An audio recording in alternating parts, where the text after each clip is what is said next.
Allah dan akal sehat. Saudara-saudara, dalam pertemuan sebelumnya, kita telah membahas topik kemahakuasaan Allah dalam penciptaan alam semesta. Pada kesempatan ini kita akan membahas topik Allah dan akal sehat. Sebelum kita membahas topik ini, mari kita datang kepada Tuhan di dalam doa. Bapa di surga, terima kasih untuk kesempatan perjumpaan pada saat ini.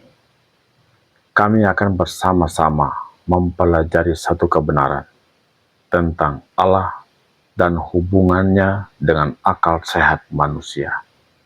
Kami mohon anugerah Tuhan untuk menerangi hati dan pikiran kami, supaya kami mengerti kebenaran yang satu ini. Di dalam nama Tuhan Yesus, kami berdoa. Amin. Saudara-saudara, salah satu karakteristik pelayanan Rasul Paulus, sebagaimana dijelaskan oleh Lukas, adalah bahwa Paulus selalu berdiskusi, baik di pasar-pasar maupun di rumah-rumah ibadat. Bahkan Paulus berdiri di hadapan penguasa Romawi yang bernama Felix. Kita baca Kisah Para Rasul pasal 17 ayat 1 sampai ayat yang ketiga. Lukas mencatat, Paulus dan Silas mengambil jalan melalui Amfipolis dan Apolonia dan tiba di Tesalonika. Di situ ada sebuah rumah ibadat orang Yahudi. Seperti biasa, Paulus masuk ke rumah ibadat itu.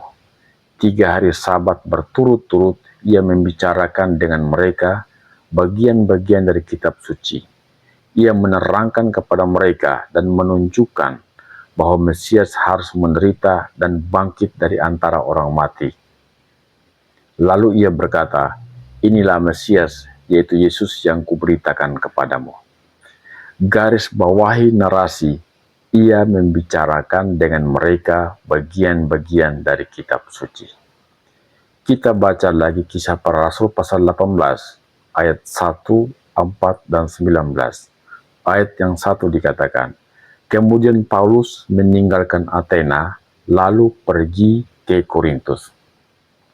Ayat 4, dan setiap hari Sabat Paulus berbicara dalam rumah ibadat dan berusaha meyakinkan orang-orang Yahudi dan orang-orang Yunani. Kemudian ayat 19, lalu sampailah mereka ke Efesus. Paulus meninggalkan Priscilla dan Aquila di situ. Ia sendiri masuk ke rumah ibadat dan berbicara dengan orang-orang Yahudi. Kita baca lagi Kisah Para Rasul pasal 24 ayat 24 sampai ayat yang ke-25. Di sana dikatakan, dan setelah beberapa hari datanglah Felix bersama-sama dengan istrinya Drusilla, seorang Yahudi. Ia menyuruh memanggil Paulus, lalu mendengar daripadanya tentang kepercayaan kepada Yesus Kristus. Ketika Paulus berbicara tentang kebenaran, penguasaan diri, dan penghakimannya akan datang, Felix menjadi takut dan berkata, cukuplah dahulu dan pergilah sekarang. Apabila ada kesempatan baik, aku akan menyuruh memanggil engkau. Apa yang Felix pikirkan ketika ia memanggil Paulus untuk mendengar kesaksiannya? Sesuatu yang tidak ia bayangkan, atau bukan seperti yang diharapkan oleh Felix. Alkitab menjelaskan bahwa Paulus berbicara tentang kebenaran, penguasaan diri, dan penghakiman yang akan datang. Apa yang dilakukan oleh Felix sebenarnya telah mewakili sifat manusia pada umumnya, yang selalu berusaha mencari jawaban atas segala macam persoalan kehidupan, tetapi yang harusnya sesuai dengan konsep diri mereka. Saudara-saudara, seorang filsuf rasionalis berkebangsaan Yunani yang bernama Plato memberikan pernyataan begini, manusia harus berusaha memberikan jawaban karena ia adalah manusia, bukan semata-mata karena ia adalah orang Yunani. Mengapa Plato menyebut orang Yunani? Karena salah satu karakteristik dari orang Yunani adalah mereka suka meneliti dan suka bertanya. Paulus mengobservasi bahwa filosofi ini bukan hanya karakteristik dari orang Yunani, melainkan juga karakteristik dari setiap manusia. Hati kita selalu dipenuhi dengan keingintahuan akan suatu hal dan berusaha untuk menemukan jawaban. Selain itu, ini bukan hanya soal karakteristik kita yang selalu ingin mencari jawaban yang memuaskan. Namun, ketika orang lain bertanya kepada kita dalam konteks iman Kristen, kita pun harus siap untuk memberikan jawaban. 1 Petrus 3 ayat 15 mengatakan, "Tetapi kuduskanlah Kristus di dalam hatimu sebagai Tuhan, dan siap sedialah pada segala waktu untuk memberikan pertanggungan jawab kepada tiap-tiap orang yang meminta pertanggungan jawab dari kamu tentang pengharapan yang ada padamu, tetapi haruslah dengan lemah lembut dan hormat." Saudara-saudara, merupakan sikap tidak bijaksana jika kita menganggap rendah argumen dan pertanyaan-pertanyaan dari kelompok humanis, materialis, sekularis, dan atau ateis. Kita harus memberikan jawaban kepada mereka, atau merupakan sikap yang tidak bijaksana jika kita menghina anggota jemaat yang masih memiliki keraguan dan pertanyaan-pertanyaan seputar iman Kristen. Memang mengejutkan, karena pada abad pertengahan, beberapa hamba Tuhan, para gembala atau guru, diliputi keraguan akan konsep tentang Allah. Itulah sebabnya kenapa Petrus menulis dalam suratnya yang pertama, yaitu 1 Petrus 3 ayat 15 mengatakan begini, "Tetapi kuduskanlah Kristus di dalam hatimu sebagai Tuhan, dan siap sedialah pada segala waktu untuk memberi pertanggungan jawab kepada tiap-tiap orang yang meminta pertanggungan jawab dari kamu tentang pengharapan yang ada padamu, tetapi haruslah dengan lemah lembut dan hormat." Orang Kristen sudah akrab dengan Yudas 3 yang menasihatkan untuk berjuang mempertahankan iman. Kita harus membela dan jangan menganggap remeh atau acuh tak acuh terhadap hal-hal yang berhubungan dengan iman Kristen. Sebab orang-orang terus mencari jawaban yang rasional secara intelektual yang dapat diterima sesuai dengan kehendak Allah. Pada zaman ini, kita bersyukur karena Tuhan terus menghadirkan para apologet Kristen dan terus-menerus memberitakan kebenaran melalui akun-akun YouTube mereka maupun Instagram, Facebook, dan lain sebagainya. Saudara-saudara, Allah memberikan kebebasan dalam hati, pikiran, kehendak, dan jiwa kita. Ia berikan itu sejak semula kepada manusia pertama, Adam dan Hawa. Mereka memiliki kebebasan untuk memilih. Ini adalah kebebasan kehendak, kebebasan pikiran, dan kebebasan jiwa. Kita dapat menekan atau membatasi tubuh bergerak, namun kita tidak dapat membatasi pikiran. Jika kita dapat memenangkan hati dan pikiran seseorang, itu artinya kita telah memenangkan orang itu. Itulah sebabnya mengapa Allah mengalamatkan Injilnya kepada hati, pikiran, dan jiwa manusia. Allah menyatakan dirinya dalam Yohanes pasal 1 ayat 1 sebagai firman. Yohanes pasal 1 ayat 1 banyak mengejutkan filsuf karena mengatakan pada mulanya adalah firman, yaitu pikiran atau aktivitas intelektual Allah. Firman atau pikiran itu bersama-sama dengan Allah, dan firman itu adalah Allah. Jelas ini menakjubkan jika kita memperhatikannya dengan seksama, bukan dengan sikap sinis dan curiga. Sebab Tuhan mengalamatkan firman-Nya kepada intelektual manusia. Karena itu, kita harus meneliti firman Tuhan, minimal untuk diri kita sendiri. Kita tahu bahwa Injil masuk akal, dan bahwa menjadi orang Kristen itu sangat masuk akal. Saudara-saudara, ketika Paulus tiba di Athena, sebuah kota yang menjadi pusat ilmu pengetahuan dari dunia kuno pada saat itu, Ia berdiri di depan Areopagus, yaitu mahkamah agung dari Attika. Ia berdiri di depan orang-orang pintar dan para pejabat Athena dan menyampaikan argumentasinya. Ia berdiri di depan banyak orang, dan salah satu kelompok yang ada di sana adalah para penyembah berhala politeis. Mereka tidak keberatan untuk menerima apa yang diberitakan oleh Paulus karena mereka menganggapnya sebagai dewa-dewa asing yang baru.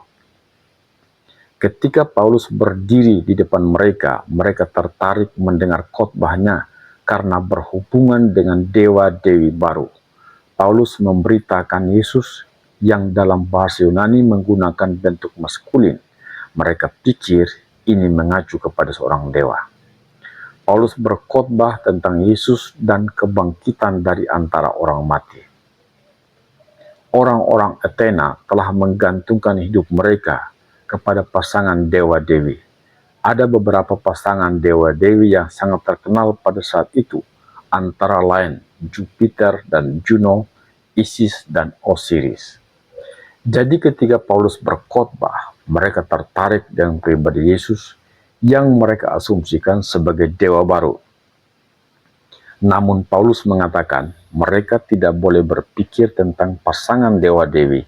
Keadaan ilahi yang ia beritakan tidak sama dengan emas, perak, batu, atau karya seni dan keahlian manusia.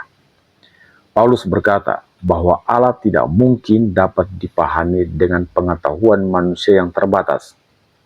Namun dia mengharapkan agar semua manusia dimanapun berada untuk kembali pada kebenaran. Tetapi para penyembah berhala politeis yang ada pada waktu itu, yang mendengar Paulus berkhotbah, menolak untuk menerima eksklusivisme Yesus sebagai satu-satunya Allah yang hidup dan benar. Kelompok lain yang juga ada di sana ketika Paulus berkhotbah di Athena adalah filsuf-filsuf yang memiliki konsep bahwa keadaan ilahi sama seperti emas, perak, batu, karya seni, dan keahlian manusia. Filsuf-filsuf ini adalah filsuf materialis. Mereka adalah filsuf materialis ateistik. Dua kelompok di antaranya disebutkan dalam Kisah Para Rasul pasal 17 ayat 18. Dan juga beberapa ahli pikir dari golongan Epikuros dan Stoa bersoal jawab dengan dia, maksudnya dengan Paulus. Dan ada yang berkata, apakah yang hendak dikatakan si Peleter ini? Jadi mereka melecehkan Paulus pada saat itu. Tetapi yang lain berkata, rupa-rupanya ia adalah pemberita ajaran dewa-dewa asing, sebab ia memberitakan Injil tentang Yesus dan tentang kebangkitannya. Jadi pada waktu itu terjadi konfrontasi menarik antara Paulus dan para filsuf Yunani dan kelompok Epikuros dan Stoa. Pada zaman dahulu ada filsuf yang bernama Demokritos yang mati pada tahun 370 sebelum Masehi. Ia mengusulkan teori tentang alam semesta yang merupakan kumpulan atom-atom. Dalam bahasa Yunani, kata temno berarti memotong. Dan tomos adalah bentuk adjektif dari kata ini yang memiliki arti dapat dipotong atau dapat dibagi. Jika ditambahkan huruf alfa di depan kata tomos akan menjadi atom, sehingga berarti tidak dapat dipotong atau tidak dapat dibagi. Demokritus mengatakan bahwa segala sesuatu berasal dari atom. Ia mengajarkan bahwa jiwa manusia terdiri dari atom-atom. Ketika manusia hidup, atom-atom itu berkumpul menjadi satu. Dan ketika ia mati, atom itu terpencar. Menurutnya, alam semesta terbuat dari partikel-partikel yang tidak dapat dipotong dan tidak dapat dibagi, yaitu atom. Epikuros yang mati pada tahun 270 sebelum Masehi, persisnya 100 tahun setelah Demokritus mati, mengambil filsafat materialistik Demokritos dan mengusulkan pandangannya tentang dunia ini. Epikuros mengatakan kehidupan ini tidak lain dari atom-atom, tidak memiliki arti, tidak memiliki tujuan.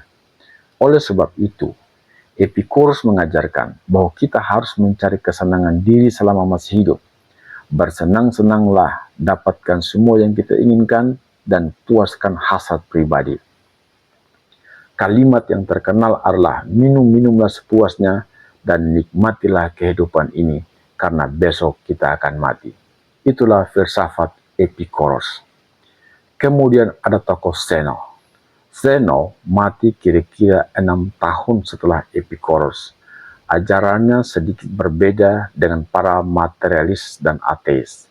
Zeno mengajarkan bahwa Allah adalah dunia dan dunia adalah Allah. Ia adalah panteis murni. Panteisme menyatakan bahwa segala sesuatu adalah Allah. Pengajaran dasar dari Zeno dan aliran Stoanya serta Epicurus dan aliran Epikuriannya selalu bersifat materialistis dan ateistik. Jadi pada waktu itu, Paulus berdiri di depan orang-orang terpelajar dan para politeis. Paulus berkhotbah tentang berita yang berbeda, baik secara karakter maupun macamnya dengan apa yang mereka percayai. Paulus berbicara tentang pribadi Allah yang hidup, yang dapat dikenal, dirasakan, diraba, disembah, dimuliakan, dan dilayani. Ketika Paulus menyampaikan khotbahnya, pertama-tama ia menyatakan suatu kebenaran universal, yaitu hati manusia bersaksi untuk keberadaan atau realitas Allah yang hidup dan berpribadi. Kita baca dalam Kisah Para Rasul pasal 17 ayat 23 sampai ayat yang ke-29. Penulis mengatakan begini: Sebab ketika aku berjalan-jalan di kotamu dan melihat-lihat barang-barang pujaanmu, aku menjumpai juga sebuah mezbah dengan tulisan, kepada Allah yang tidak dikenal. Apa yang kamu sembah tanpa mengenalnya, itulah yang kuberitakan kepada kamu. Allah yang telah menjadikan bumi dan segala isinya. Ia yang adalah Tuhan atas langit dan bumi, tidak diam dalam kuil-kuil buatan tangan manusia, dan juga tidak dilayani oleh tangan manusia, seolah-olah ia kekurangan apa-apa, karena dialah yang memberikan hidup dan nafas dari segala sesuatu kepada semua orang. Dari satu orang saja, ia telah menjadikan semua bangsa dan umat manusia untuk mendiami seluruh muka bumi, dan ia telah menentukan musim-musim bagi mereka dan batas-batas kediaman mereka, supaya mereka mencari Dia dan mudah-mudahan menjamah dan menemukan Dia.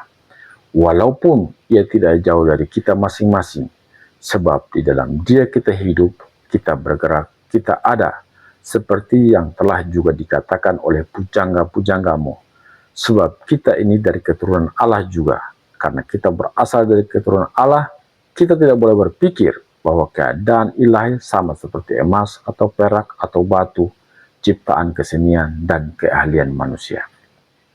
Saudara-saudara, Paulus berbicara tentang Allah yang tidak jauh, yang tinggal dalam hati manusia, yang rindu mencari dan menemukan Dia.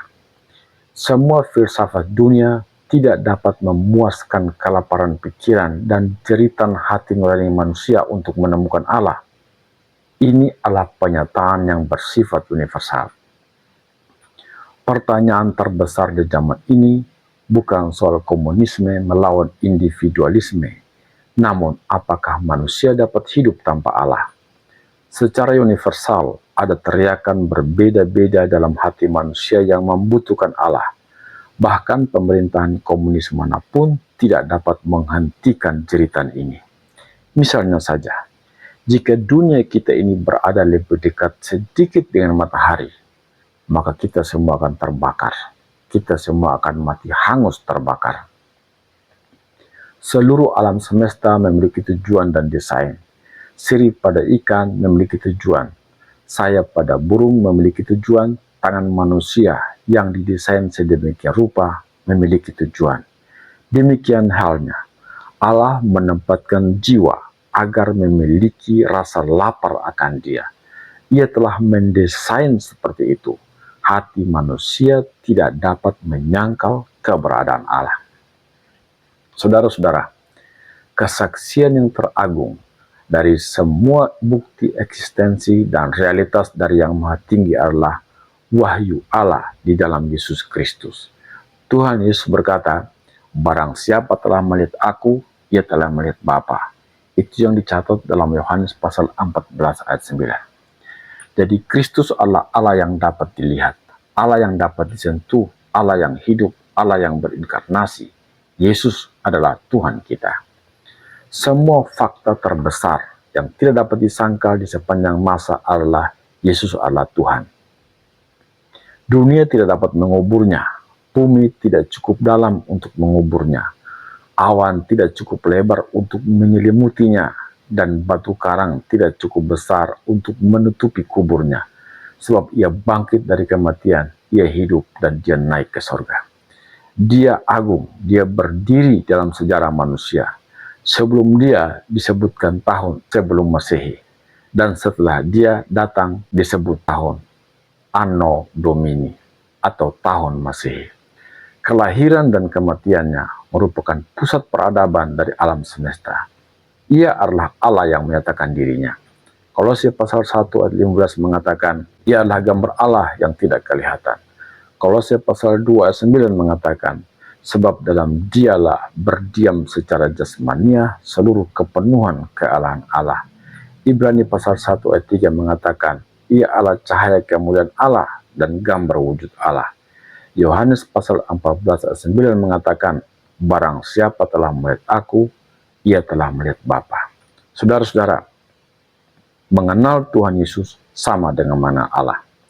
Mengasihi Tuhan Yesus sama dengan mengasihi Allah. Menyembah Tuhan Yesus sama dengan menyembah Allah. Bersujud kepada Kristus sama dengan bersujud kepada Allah. Ia adalah Allah yang dapat dikenal dan dapat diraba. Ia adalah manifestasi Allah yang berpribadi. Pernyataan penuh Allah ditemukan di dalam dia.